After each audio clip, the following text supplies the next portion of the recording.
Paper was like gold in medieval times.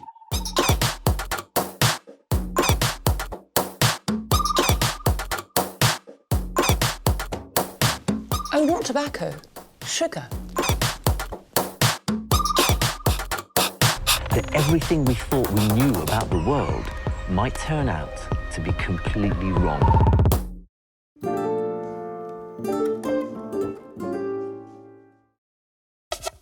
Tonight on the House of Tiny Tearaways. It would have been easier in a way if you had have just left.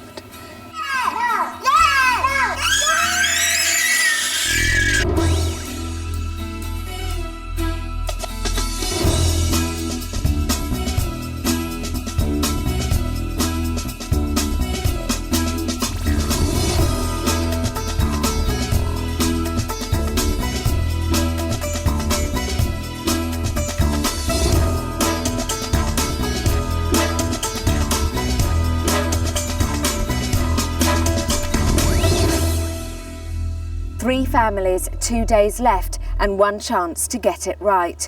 Will Tanya be able to help our families put their parenting nightmares behind them by the time they leave here tomorrow?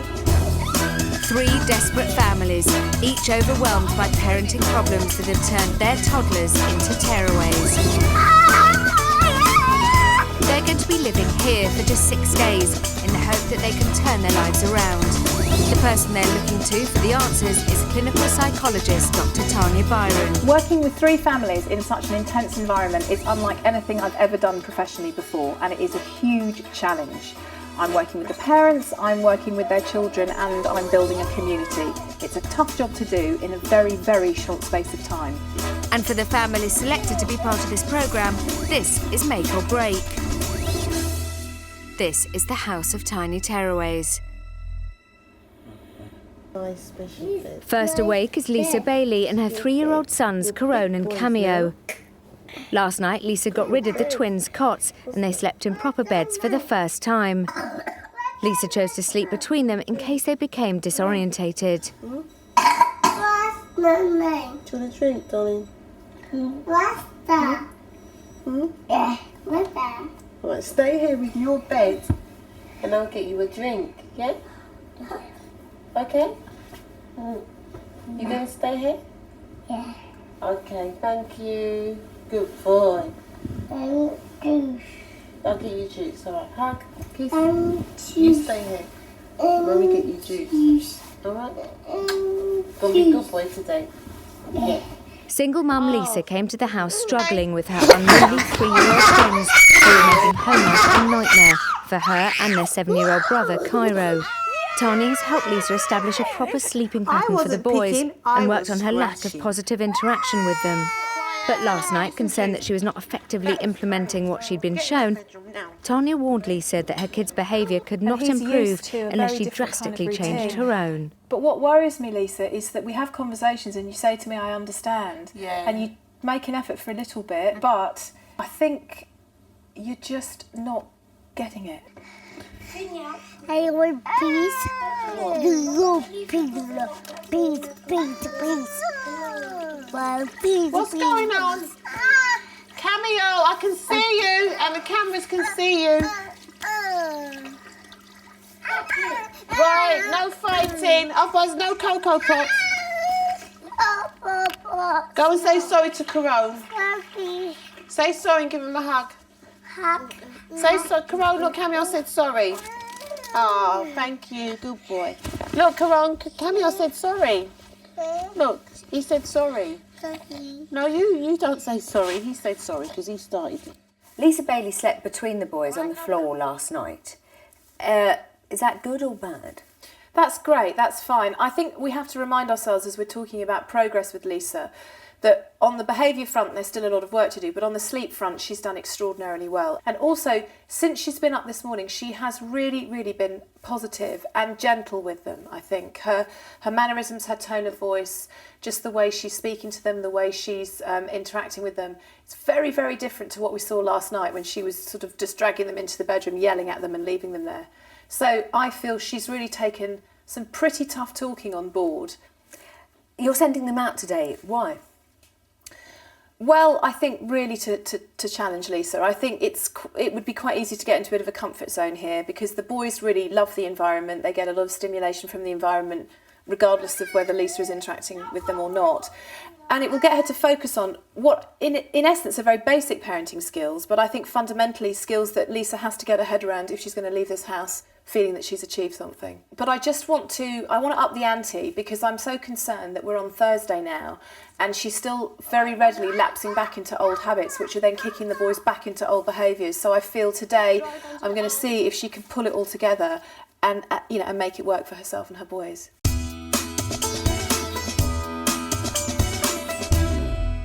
Each child has been given a sticker chart to reward them for good behaviour. Alyssa Walton wants a sticker, but her mum and dad have said no because of her grumpy mood. You be a good girl, you'll get a stick on her, and then you can have a lollipop, but only when you're being good. Only a sticker. You don't get a sticker when you're being bad. Listen. Where's her boots? Stop whinging and you'll get a sticker in the bedroom. Oh, they know. Okay, no whinging and you get a sticker. You have to be a good girl, no whinging. Okay. No paddies, okay? Okay. Good girl. Say sorry to Daddy for being nasty. Go give him a big R, make him better. No. Well, you were nasty to him. Go give him a little R then. Good girl. Poor Daddy. Oh, that's nice. Just a little one. That's a good girl. I'll go get your boots. No. I'm getting your boots. Stop me.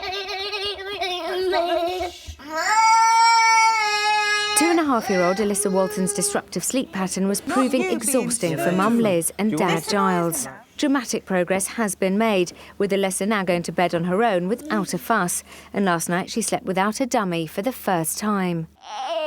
While Liz takes a shower, Giles helps Alyssa with her wellies. There we go. Full of it. You're all right. You're all right.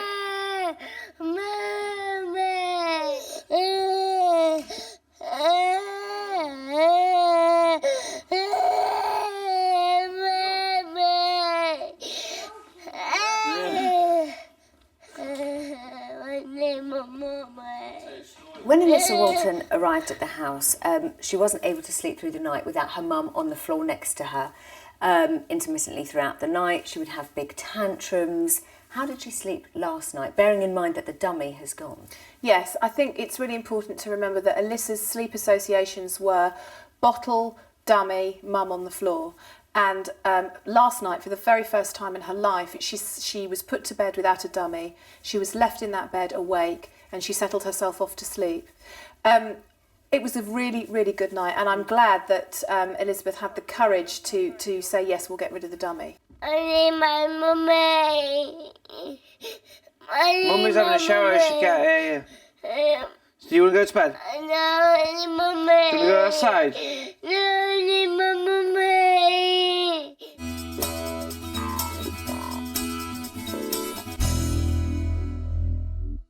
3-year-old Max Wilson's diet consists mainly of yogurts, and any attempts by his parents, Ian and Tina, to feed him other foods are met with massive tantrums. Tanya believes Max's defiant attitude to eating is fuelled by his parents' own anxieties, so they've worked hard to tackle this.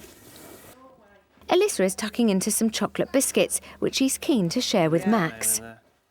Max will never usually touch chocolate biscuits, but will Alyssa's example encourage him to try it? Don't want a Jaffa cake, Max. No. Alyssa's having one, look. We got mine airplane. Yeah, I've got your airplane. Come on, Mummy, make an airplane. Look. Oh! Mummy, wait. Say it like that. They want one too. You want one too? You know what he does with that? One for you, and one for you. There you go. Boy. Sunny's out. Look. If it suddenly goes vanishes, I'll trip down the corridor. Look, my dummy. Look. You licked it. Give it a lick. Lick the chocolate. Lick the chocolate off, like chocolate buttons. Lick the chocolate, Max. Where's the button? Alyssa eating hers all. Look, Max, look. Lick it, Max. Lick the chocolate on the top. The chocolate, that's Watch it. Give what it a Alyssa's lick. doing, Max. Max, Lick look. it. Yay, good boy. You're eating the chocolate at the top. He doesn't want more. He hasn't Good eaten boy, it. yay. Well done.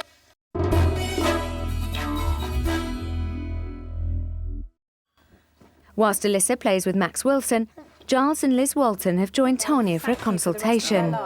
Last night, 2.5-year-old Alyssa slept without her dummy for the first time.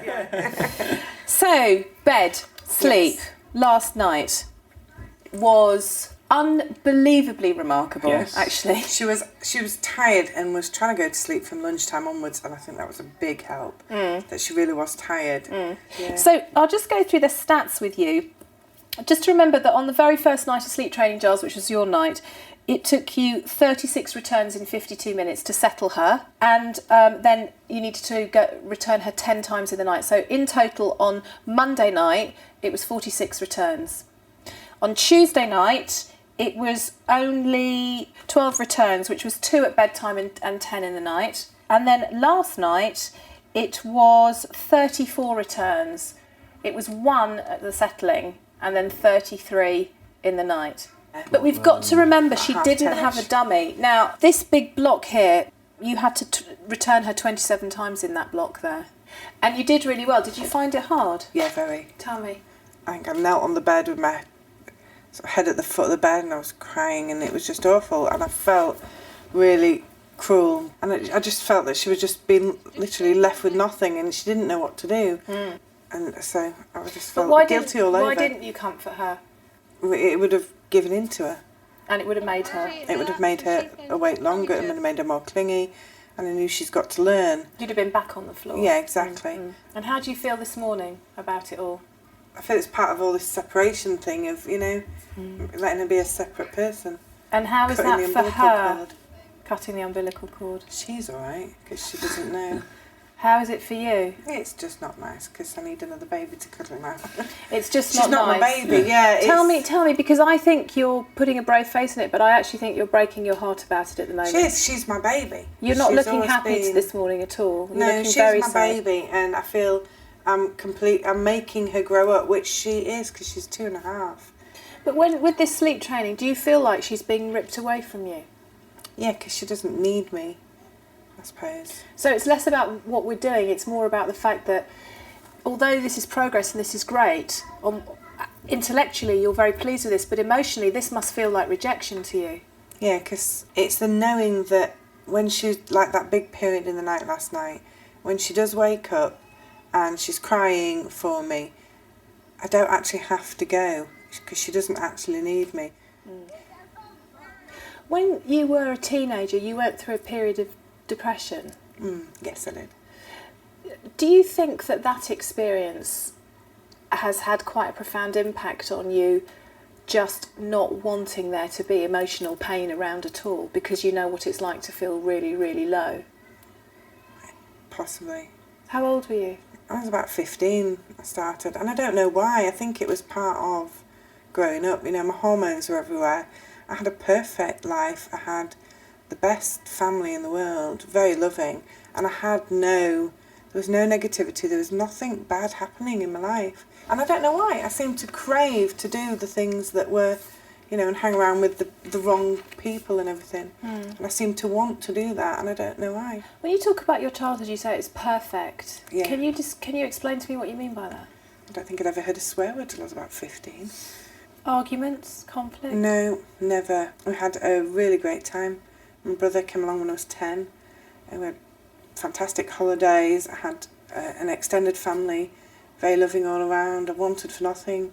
The parallels in my mind is that for you, Liz, parenting a child is about kind of magical fairyland, isn't it? It's all lovely and it's all fine. And when Alyssa gave her dummies up, it was all lovely and all fine. But because Alyssa is who she is, she's a very normal little girl, she then told you, actually, it's not that fine. It's not fine. And that, for me, feels very normal, very appropriate, absolutely spot on where we should be. As far as I'm concerned, you're fine. But when I hear you describe your childhood, and I hear a childhood that doesn't feel entirely normal, I wonder if perfect is quite dangerous. only because I then hear about a girl who as a teenager was seeking out stuff that felt a bit more exciting, a bit more dangerous, a bit more raw, a bit more edgy. And I guess it links in to the conversations we have around risk, where you're saying I don't want to take risks because I want it to be perfect, I want it to be safe. Kids need to have these experiences. If we protect our children and keep them in our beds because we don't want them to be upset, I think what happens, a bit like what happened to you, when they hit adolescence, when the world starts crashing into their real existence, those children are extremely vulnerable because they don't know how to cope with danger. Has it shocked you, therefore, that what we're saying here is actually to put your kid through a bit of distress sometimes actually is a really important part of parenting, a really important part of childhood? It's bizarre because it goes against what we thought, isn't it, really? The bigger content for me, and one I want to just talk very briefly about now and then ask you to do an exercise about, which I'm then going to follow up later on today, is some of what you told me yesterday about Alyssa's conception and the pregnancy. I really admire you, Giles, because I thought you were very honest. Mm-hmm. Now, for me, this is a very important story, and in fact, this is, I think, partly the key story to understanding the two of you and the way you respond to Alyssa and you respond to each other. Because I think that whole period of time where you were falling in love, you were having a lovely relationship, you were sleeping together but obviously using contraception because you didn't want to have a baby, the contraception failed because you became unwell, you found out you were pregnant, your belief was that Liz had said, yes, let's terminate, so you started to set up arrangements for a termination but in Liz's name, which really, really upset you. The day or the time of the termination came, you said, forget it, mate, I'm not doing it. Then you had a complete, almost got a breakdown, where you fantasised either about killing yourself or getting Liz killed or killing the baby by punching her in the stomach. You gave some ultimatums. You saw her after the birth, you held her, you then gave another ultimatum, and then you decided, I need to, this is my family. Is that a good summary? Yeah, very good summary. Now, when I look at your responses to Alyssa, I see the perfect world kind of parenting, which you've just talked about, but I also see quite a lot of guilty parenting. And I just wonder whether you've resolved that enough, or whether it's still somewhere around, because the key thing you said to me yesterday, which struck me really hard, was actually, if Alyssa is doing something that I can see she's enjoying and I'm enjoying doing with her, if Liz says, I don't want her to do it, I will give in to Liz because I don't want to make Liz upset. And then you said to me, actually, I think I'm putting my partner's, my fiancé's emotional needs before my child's. And we sort of thought about that a bit. And I wonder whether you're doing that because you feel so guilty and unresolved about what you did to Liz because of the way you were feeling when she was pregnant. Maybe I do, I don't know. I don't know. You know, things we've never talked about or how he feels about it now. He'd said all those things at the time. We've never even talked through how he feels about it all now. He's never said sorry. Yeah, and I still have all the thoughts and all the sadness I went through is still sort of inside me. I've never told anybody. So it's not resolved? To him, no. Not, you I don't feel closed. it is. No, not at all. I think it's just been hidden. One of the things that I sometimes have done with families is to give you the opportunity to say to each other what you need to say to finish it. Now, what I've got here is this camera, and what I'd like to ask you to do, but only if you feel comfortable, is for each of you at different times to take the camera and just to, I suppose, do what you just said. I thought you put it really well, is to tell you what I think and feel, because I've never told you that, Giles. In the form of a video letter, you can say exactly what you feel without worrying about what the other person's going to feel. But I think it's also, for me, moving towards closure. Yeah. Yeah.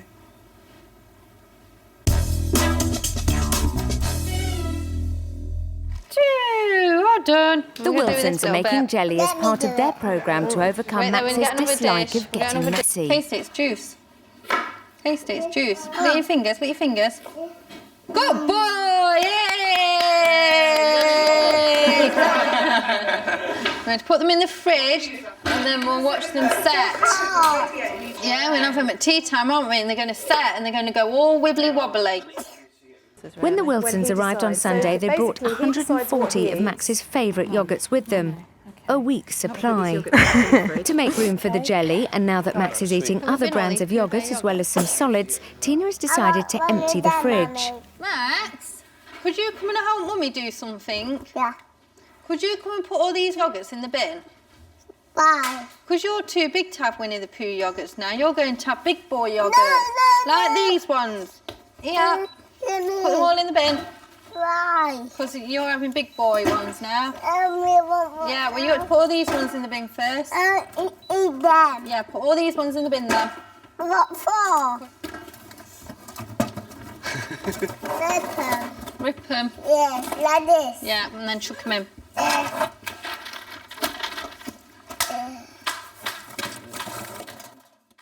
Has Max experimented with any new foods today? There was some biscuits around, some little spongy chocolate biscuits, and he managed to pick one up and lick it. And what I was really pleased about, even though I was cheering and whooping in my office, is that Tina and Ian, well done Max, but nothing anxiously over the top. Come on, eat some more, eat some more. I feel they've really understood the process. I think they're really holding on to the anxiety, which was huge when they came in on Sunday. And I think all these little steps are showing them that Max is ready to start eating, and they just have to ease him along very gently. What was lovely, and what I love about being in the house and working with all the communities and the different families and mixing the different problems in every week, is it was little Alyssa who prompted the experimentation for Max with a new food, with a chocolatey sponge biscuit. It was little Alyssa, 2.5 years old.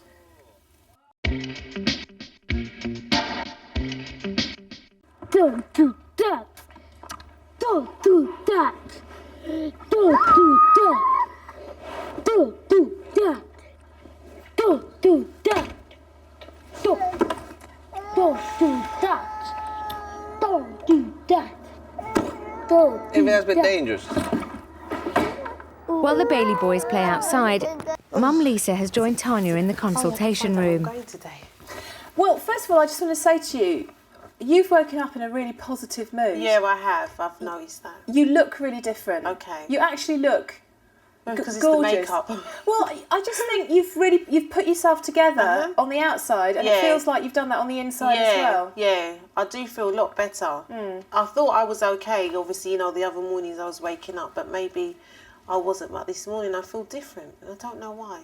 Did it have anything to do with the fact that we had a pretty tough chat last night? Yeah, maybe, yeah. Because I felt I was quite tough on you last night. Okay, no, well, it was a good tough. Was it? Tough talk, yeah. Oh, good. Yeah, it was. Yeah, I did. I needed that. Okay. So. As far as progress goes, your kids had a massive sleep problem when they came in. Yeah. For two reasons. One, they would never go to bed. And two, they were getting 5 hours less sleep a night than they needed. Yeah. Since Monday night, you have cracked that. Yeah. You've done that. Yeah. And I want you to hold on to that, because when you are feeling a little bit shaky about their daytime behaviour, just focus on how much you've achieved at the night. Nighttime, okay.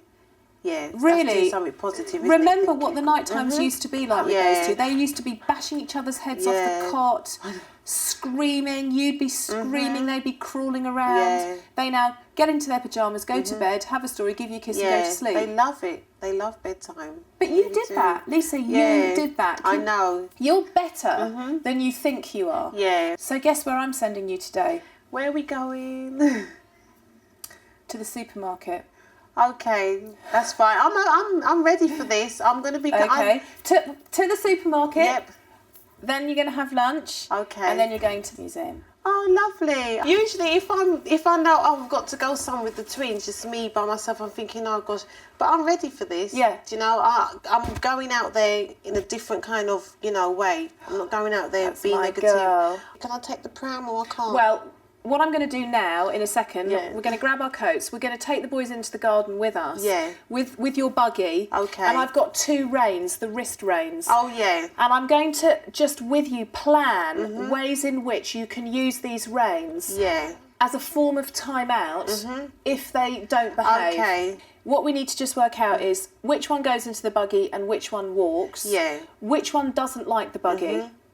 They both like the buggy. So you can swap the buggy, but for the one that's walking, if they're behaving badly, what you would do is you just put the rein. They would know the rein was something not nice. You put the rein on their wrist. I'll do it with the outside. You twirl it, and then you hold your hand on the buggy, so they're right next to you. Okay. And then after a couple of minutes, you say, if you behave, I'll take it off. I'll take it off. Don't let your boy's behaviour influence how you feel about yourself and your level of control. Okay. Okay. Who gets in the buggy? Who's in the pram? Me. Caro's lazy. And where does Cameo go? Does he hold on like a big boy? No, he sits there. He sits there as well. Well, let's do it. He holds. So he holds. No, you can hold first, and then after you can sit when you get tired. Let's see how big boys hold on to the buggy. How do big boys hold on to the buggy? Show Mummy how you hold the buggy. Come on. Let me see. And you help Mummy push, don't you? Is that how good boys? Is that how good boys? No, you sit there after, okay? When we get off the grass, you can sit there. All right? Good boys. Look at that. Thank you for holding on, Cam. Carol, are you okay in there? Yeah. What a good boy! And this is obviously practice for when you go out today. Having shown how they can behave when Cameo's out with the a very buggy, good boy. Tanya Is shows you Lisa need what to do if they don't. What you can do is you can put that over there, and then you hold the slack, and hold on to it with your hand. Okay, so this isn't if they haven't listened to me. Have you been strapped onto Mummy? Yes. Have you been strapped on? Carol, look what Cameo's got in his hands. Look at this.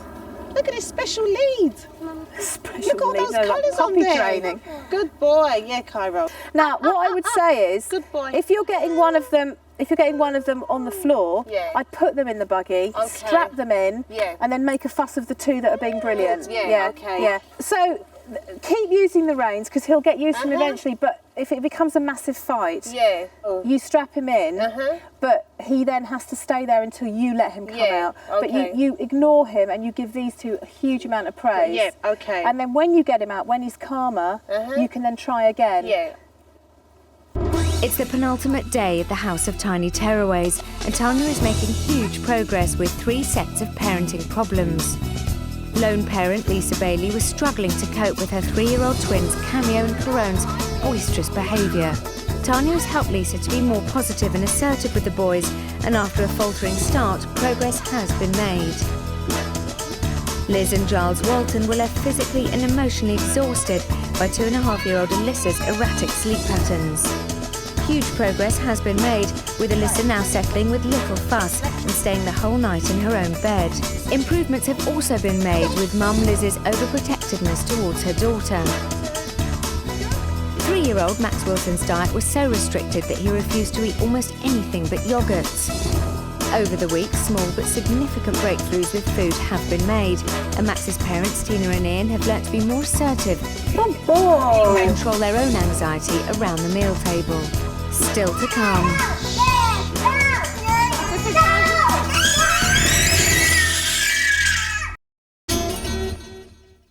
It's lunchtime for Max, and Mum and Dad are attempting to get him to eat a lunch of rice and sweet corn. Very nice. Are you having a stick on, Mummy? Can I have one? Yeah, which one would you like? I'm about to shooting star. But I've got to eat a spoonful of your rice, Daddy, first. Yeah? To get a sticker. No, Mummy. Oh, very good, Mummy, very good. Which one would you like? The sunshine. Sunshine? Smiley face one. Yeah. Thank you. Would you like one, Max? Oh, fair enough. No sticker. If I have this, can I have a spoonful of yoghurt, Mummy? No, Mum says I can have some.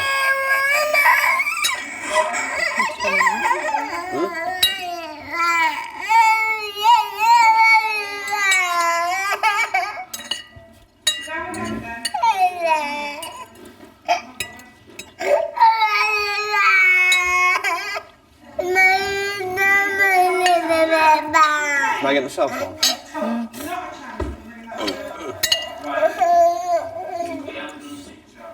You know, a spoonful of Mummy's rice. Go on then.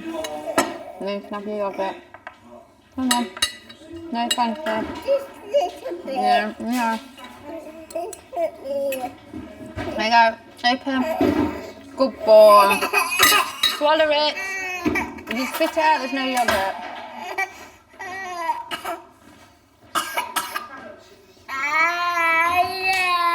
Yeah, you can have yogurt. Yeah. Good boy. He's eating some rice, Daddy. Yeah? I didn't believe you. Show me again. No. Why? No. Max, you want another yogurt? You want another yogurt? Put them carrots on Daddy's plate then so I can take it away. Put the carrots on my plate. Yeah, that's it. And then you can have another yogurt. That's what, Daddy. Because I'm still hungry. Look, no more there. Good boy. Well done. Did you just put them all on Daddy's plate? You're clever. Yeah. You can have your yogurt because you put all that on Daddy's plate. Yeah, more light. Lemon lights. Oh, I did what we asked him to do, so. Well, you'll still eat more than that.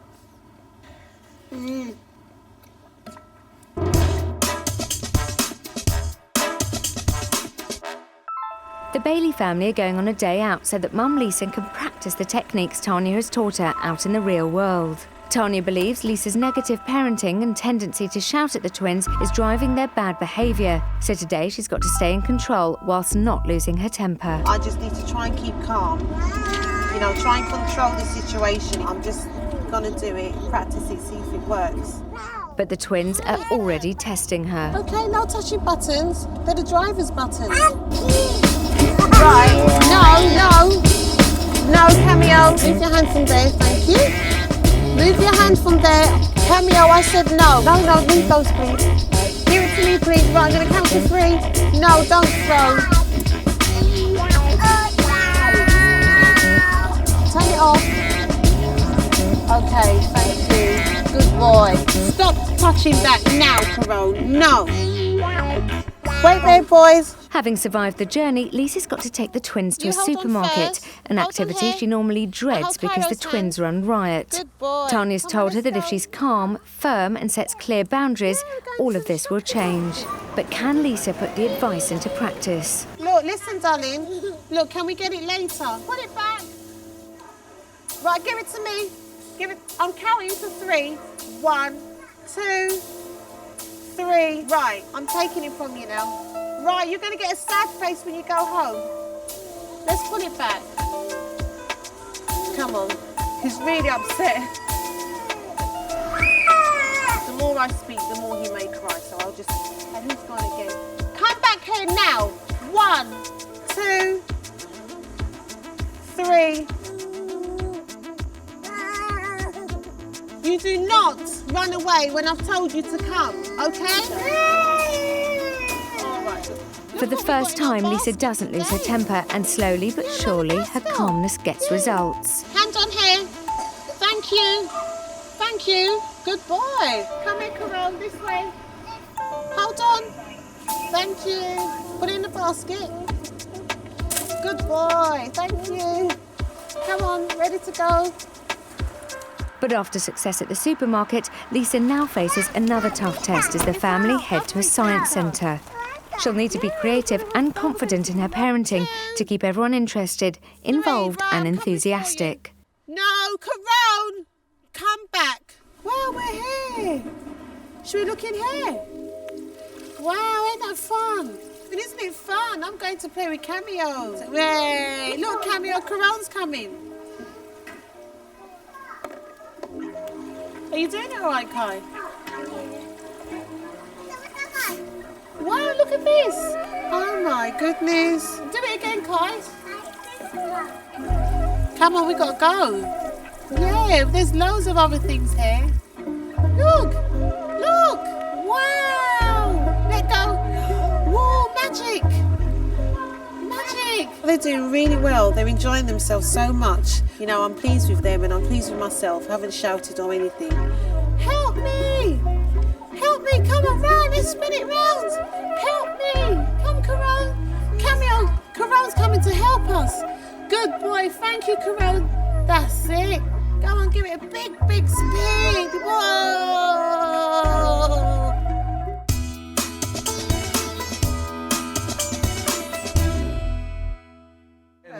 Following on from the success of the jelly-making exercise earlier, Tanya wants to take things further by providing the families with plaster of Paris to make imprints of their hands. Max, look. She's hoping this activity will help Max conquer his fear of getting messy.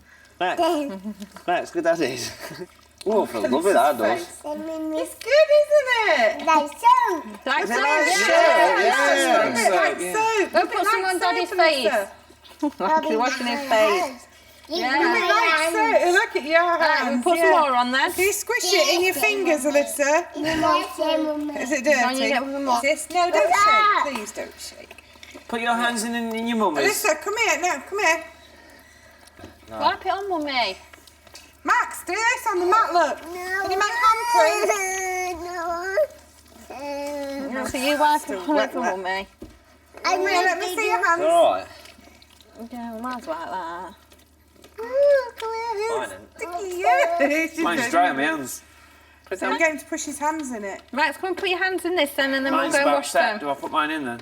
We'll see here. Yeah. Let Daddy draw around your hands. Right, and every time we draw around one, Oh, Alyssa, yours looks lovely. Come and see mine.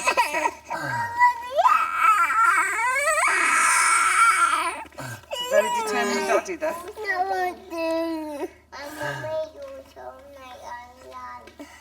Look, Max. Clever boy. Baby wipers. I don't think baby wipers are going to help. it's not hard enough to do that. Look at your nose. Thank you. The Wilsons have joined Tanya to discuss some of the issues that have been raised over the week. Tanya has helped the Wilsons to realise that their own personal histories are inextricably linked to their son's eating problem. So let's just kind of rewind and get back to Sunday when you came in, both of you very anxious. You knew you were anxious and upset. You said that you weren't, but we've established that actually you have been very. And the moment I opened the fridge with 140 yoghurts in it... I don't know where they've gone. Oh, they've gone in the bin with Max's help. That was a big moment for you, wasn't it? Yeah. When you think about what you were doing before, how do you feel about all of that now when you look back on that period of time? Can you remember it? We never let him do anything by himself. We never gave him the chance to explore. We just did everything for him. He always got his own way. Yeah. That's the way I looked at it. I mean, look at when we was doing the yogurts. No, I don't want that one. Tantrum. Go back in the kitchen and get the two do like. See, there's all stuff like eating out of a bowl. They've done that before. They're all coming back. You do feel joy, don't you? Oh, I do now, yeah. What other issues would you ask parents who are struggling with children with feeding problems to think about? You've got to sit back and ain't you? Look at the wider picture, look at your past. It's not your child's fault that they're like that. It's you, really. I think if I accepted a lot of what I knew was the problems earlier, it wouldn't have come to what it has now. You've got to be open with your feelings, you've got to accept them, you've got to try and get help. So you could put that to one side and start looking at the things properly. Do you feel you've started to do that? So do I. What is the biggest issue that you now feel you want to try and separate from your son? Sweetheart.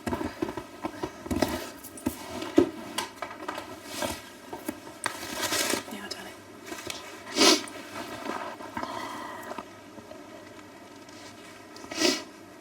Is it about loss? I mean, you've lost your dad recently, which is a huge loss, a huge, huge loss. The loss of your mum. Can you tell me about the circumstances around when she left and how old you are and then what happened? It started when I was about 8, 9. And then just one day I was coming home from school and Mum just was at the bus stop, she said, I'm going. And she said it was my fault, she was leaving, it was because I was late home for my dinner at lunchtime and that was it. Never saw her again for years. No cards, no calls. Nothing. She just disappeared. Just disappeared. Do you think that's all played a part in all of this? Yeah. I think one of my things is trust. I've got no trust in anybody. Not even Ian? Do you think he's going to let you down? You don't know? Does it worry you? Yeah. That you might lose him too? Did you know that he was worried about that? No. Not me. I didn't. Why do you think Tina worries about that? Like I said, it's sort of a past, isn't it? Will she lose you one day, do you think? No. What is it that you love about Tina? Everything really, sort of qualities, isn't it? She's a fantastic mother. Do you believe Ian when he says you're a good mum? You don't. You're not a good mum. Why aren't you a good mum? I don't know what a mum's supposed to be. Because you didn't have one. I suppose that's why the both of us find it hard, really. It's like in the same boat. For you, it's... No dad. And then not really know what it is to be a father. I suppose it's the same with Tina. Just because of her mum left at such a young age. It's very difficult being a parent if you've had no sense of what parents are. What was it like being brought up by your dad? Really spoilt me, but I just don't think he knew how hurt I was from it. He never spoke to me about it. I think he did what I did to Max. He just gave me things just to make me feel better, and it didn't. So you can see how patterns just follow from one generation to the next. So we got to be Max, show him how strong we are, and not show our past. You can show your past to your child, and you can at some stage let your child know about your past because it's their past. But it's about doing it in a way that helps them understand where they've come from, but doesn't hamper their development. Did you miss having a father as you grew up? Only at a very young age, when you get, a really early age, when you see your friends go out with the dads, you just sit and think about, well, no one take me out. And you've got no idea who he is? No. So you don't even know if he's still alive? No. Have you ever realised what parallels the two of you have in your life? Do now. Did you? Now. Was it never so obvious to you before? Because we never used to speak about it, didn't we? Which you don't like talking about your past. Do you think you'll have any more children? No. Don't know.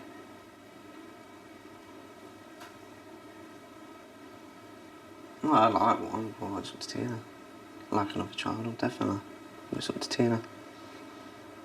I think there's just so much we've been through, and we've never spoke to each other openly about it. And we've done things to each other that... Didn't realise stuff why we did them. Yeah. Now it hurt the other person. Because I had an abortion not long after I had Max. Right. Which would have hurt you, and I didn't think I could be a mum to it. This was after you had Max? Yeah, Max would have been about 1. Right. And that must have been very painful for you, an abortion. We fell out with each other for a bit. What, did you separate or...? No, I didn't separate. Just mad at each other, weren't we? We just didn't have a relationship, did we? We lived separate lives for a bit. And can you see... And it'd been about the right time when, oh God, it'd been Max's eating problems, wasn't it? And that was the time when you had your abortion and when you two fell out and the atmosphere in the house was bad. And before that, was he eating okay? He was. The jigsaw just kind of... It's complete, really, isn't it? It slots into place. Children are barometers of pain. Children will use their behaviour to show that they understand that there is a lot of bad, unhappy feeling about, because they're too young to say it. They can't say, I'm upset because Daddy and Mummy, you're not talking and the atmosphere in the house is horrid. But Max brought us back together again, didn't he? Because of his not eating. Children's behaviour problems unite parents. Because when everything else was going wrong in your relationship, the one thing you could agree on was that Max wasn't eating, and you would work together on that. And I see that all the time. He's quite an amazing little boy, what he's done. He's brought you here, he's sorting out his eating problems, and he's giving you the space to recognise some of these things.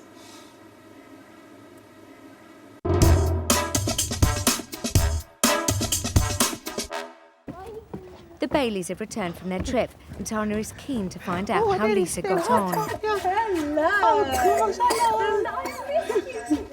Oh, did you? Come on. Hi, everyone. All right. Hello. I want them awake anyway. Little sleepy. Oh, gosh. Come on, darling. Have a sit down. Come and sit down, baby. Come on, let's tell Tanya all about our day. Well, I'm waiting to hear. Waiting to hear. I had a great time, especially in that museum. Did you have a good day? Yeah, I did, especially Kyle. We all did. And everything was under control.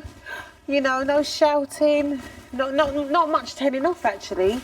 You know, a few come here, you know, but apart from that, it was fine. In the supermarket, it was brilliant. I was really surprised. It was brilliant? Yeah, he was really good. Everything we practiced out there, I think he took it all in, and he knew, you know, that he had to hold on to the pram. They've been really good, Tanya. They've been really good. Not that bad. Sometimes I think I was enjoying a bit much, you know, more than them. But it's expected anyway, as a parent. You know, I can get excited. How do you feel about yourself as a mother with her really three good, boys? Yeah. No shouting or anything today. And it worked? Yes. I just feel so different from how I usually feel when I'm out. Why were they behaving well today? Because I was obviously in control and I felt okay. Oh. Do you know, I didn't have any reason to be annoyed and be cross and be angry because they were behaving and obviously... Yes, but what comes first? Their behaviour and your response, or your behaviour and their response? My behaviour. Oh, sorry. I've only been telling you for 5 days.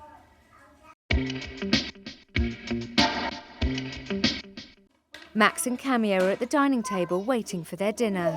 Yes! There we go, you probably be able to say that, I would have thought.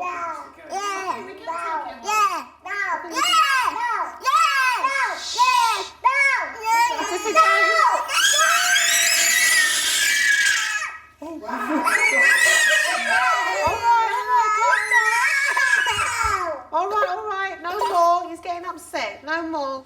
Are you okay now? No. Yeah? No more no's, otherwise you're going to go in the bedroom, okay? That's enough now. You can have a conversation, but no yes and no no's involved. No. No. No. Don't hit it. Don't hit it. No more. No more. No more. Right, should we get off the teenagers. Well, no. No. Right, come on, sit somewhere. Well, no more no's. No. Otherwise I'm moving you. No tears. He's going to sit with his mummy when he has dinner, so there's no need to be arguing over it. Mummy. That's it. I'm going to sit there. Yes. Yeah, he's just sitting there while he's waiting for his You play with dinner. your car. Okay? That's it, and no more no's. Otherwise, do you want to go in the bedroom? No. Well, then sit back. Mama. Look that way. Go on. And be good. No.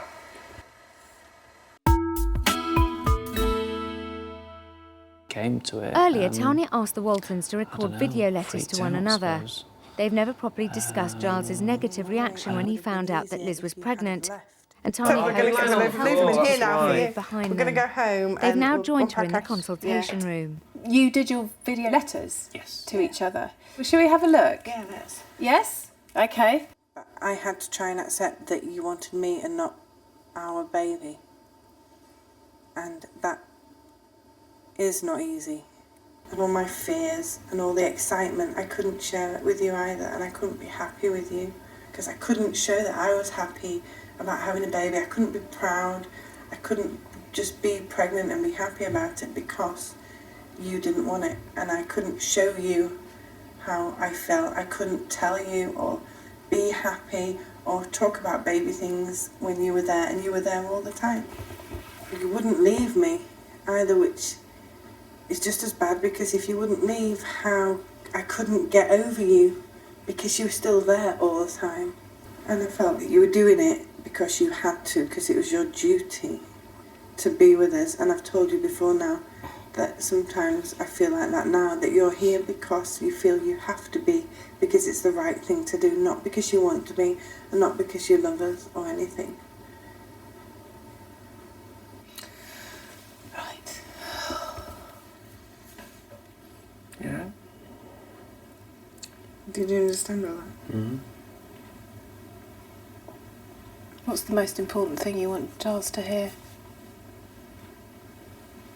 That I love you. But I'm still hurting. It would have been easier in a way if you had have just left, because I could have got over you and got on. But I didn't dare tell you, because I couldn't tell you anything I felt. Why? Because you didn't want to listen, did you? Think about Probably it. not, no. When you were there, any time I tried to talk to you, you cut off and freaked out. Mm.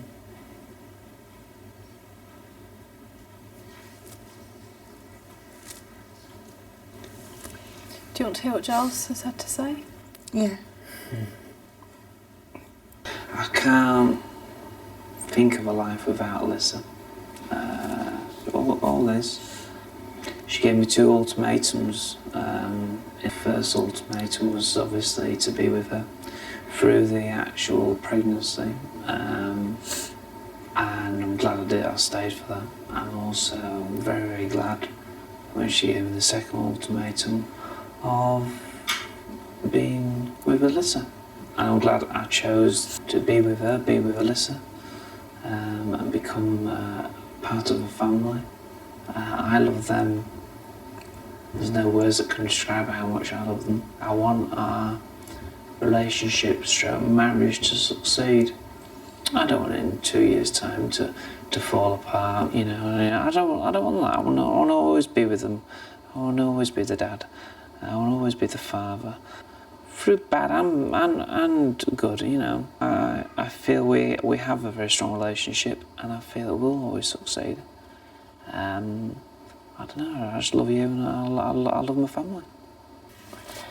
What do you want to say to Liz on the back Well, of that's that? it. I think the video summed it up precisely. I didn't know you were obviously harbouring... I knew you were harbouring all the thoughts, but actually didn't know they were, I don't know, hurting you that much. You looked very emotional there. You look very emotional now. Mm. I am, yeah. Tell me what you're feeling. Panicking. What are you panicking? I don't know. Losing Liz, I suppose. Losing my family. Are you worried that you might have done something that could have caused irreparable damage? Yeah, totally, yeah. I sat through the whole pregnancy while you were hurting me and put up with all that without once telling you. Do you really think I'm ever going to leave? If you couldn't get rid of me by almost having a breakdown and telling me that you were thinking of having me done over, do you really think you're ever going to get rid of me? If that isn't going to push me away, what on earth are you going to have to do to get rid of me? You silly boy.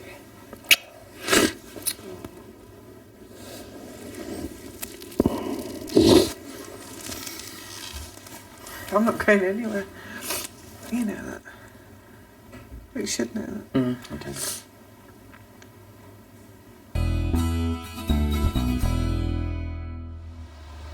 It's the last night for this week's 3 families at the House of Tiny Tearaways. Max Wilson is fast asleep, but the Bailey boys are yet to settle down. Lie down, go to sleep. Shh.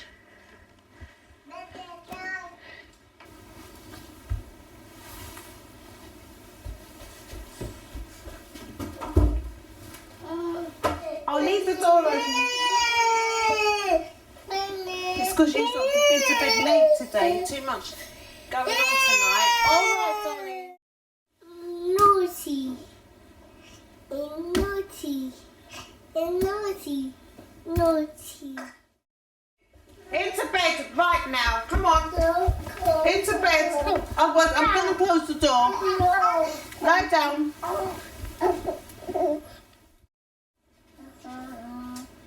Hi. Are you going to go to sleep? I'm going to sleep here with you, yeah? I'm going to sleep here so you can go to sleep. Lie down. Lie down. Give us milk, come on. Go in the sheet.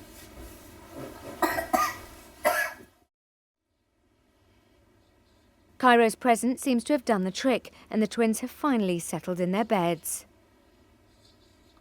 In the Walton suite, it's Giles's turn to put Alyssa to bed. Before coming to the house, Alyssa would only let her mum settle her. On Monday, when Giles first attempted bedtime, he had to return her 36 times in 52 minutes before she settled.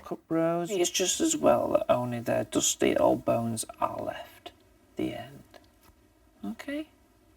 Do I get a kiss now? No. Do I get a big hug before we go to bed? Right, all going now. Okay? Night-night. Sleep tight.